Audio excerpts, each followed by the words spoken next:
Bitcoin hoodie guy coming back here with another Kaspa video. You know, Bitcoin hoodie guy is a real OG. As far as Kaspa goes, he was that dude in the trenches from day one. We all know this. His is definitely a channel you want to subscribe to. Thanks, Mike. All right, here you can see, a couple green candles, but not quite back to 15 cents. Hash rate 1.1 exahash. It's been staying stable there over 1.1, kind of did peak up to 1.2 exahash. Here we did get that number 3 spot. Screw Aleo and Fractal Bitcoin for thinking they could try to overtake Kaspa. Now we need to get Doge and take care of Doge like a true proof of work would. But let's just go over here and take a look now at some of the KRC20 stuff.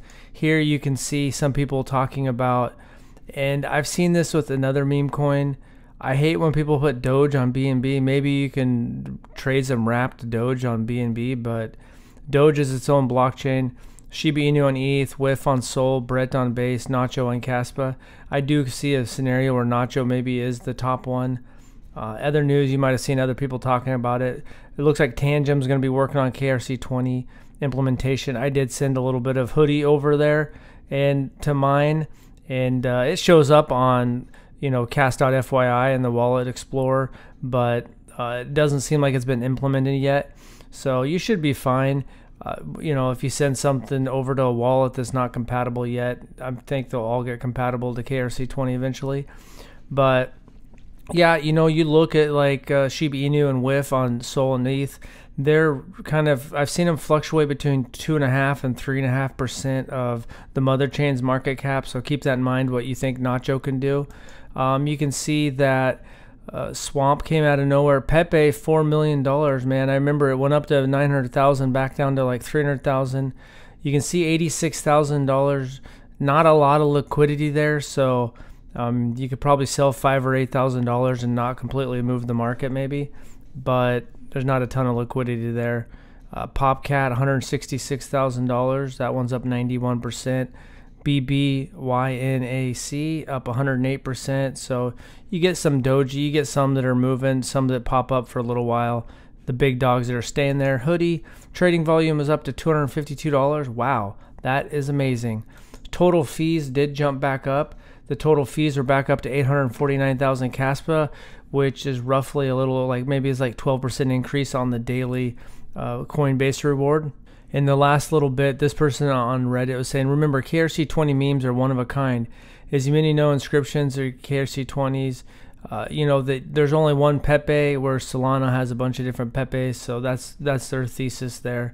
ZK opcode, I know that I didn't really talk about this, and this is from a few weeks ago, but Chris Kang, one of the founders of Kasplex, was talking about how Kaspa ZK opcode will be endgame. As discussions about smart contracts deepen within Kaspa community, it seems increasingly certain that smart contract transactions will be computed off-chain with Kaspa's L1 layer using ZK opcode to verify these state changes. This approach leverages zero-knowledge proof, which is also a significant direction for Ethereum's development. Then he talks about Ethereum. I'll put this post, maybe you already saw it, but it might not be bad to read it again. I'll link this up in the description. But he's talking, comparing it to Ethereum, how it could be good. Kaspa will have sufficient processing speed for processing transactions. Any L2 using ZKVM would potentially use Kaspa's decentralized sequencer. All smart contract transactions from L2 or compressed transactions could be directly submitted to the Kaspa network. Bitcoin's too slow and lacks ZK opcode, while Ethereum layer 1 smart contracts can verify ZK proofs. They're limited by TPS. So we can see that with KRC20 that we've ramped up just with 1 block per second to 500 to 1,000 transactions per second at times. So it's pretty cool. You just got to be patient when you let all these changes, the crescendo, hard fork, the 10 blocks per second, and also if they get the ZK opcode. Here you can see this is the Google trends of Kaspa over time. You can see it peaked in November of 2023 in the last year, and it's kind of fluctuating down a little bit here in October, but you just got to be patient. Here's Bitcoin over the last 5 years. You can see that it never got back to in the last 5 years, it hasn't got back to where it was in the last bull market. So that's something I keep an eye on. just trying to gauge where the interest is. And I guess this is actually the United States. We can check the whole world. Probably something similar, my guess. Yeah, something similar. Now we're going to finish the video off looking what maybe could be the largest potential risk in my mind, but also something that could be one of the greatest assets. So it could be one or the other. The rapid emission schedule. So this is according to my calculations.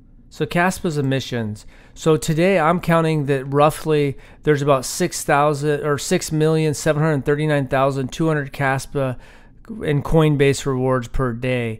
That's going off how many blocks per second there are and how many, what the block reward is. And by this time in the next cycle, October of 2028, so in 4 years, that's going to go from 6.7 million basically to around 466,000. Somewhere the math might be slightly off, but I think it's pretty close on both of these numbers. And so that is a big decrease. So obviously, the hope is the price of Kaspa will increase, but I think you're also going to need to see transactions. And KRC20s is a step in the right direction, plus some of the stuff that KII is doing. So in some of those videos about KII, say the gigawatt stablecoin, people are wondering how can that help Kaspa. Basically, anything that makes the block space, digital real estate more valuable increases transaction, and the more transaction fees the miners get helps secure the network. And in order for Kaspa to thrive, you need the decentralized computers around the world mining it. So and then you can see, so that is from today, the daily Coinbase rewards for Kaspa, what it'll be in 4 years roughly, and then what it'll be in 2032 October, 27,648.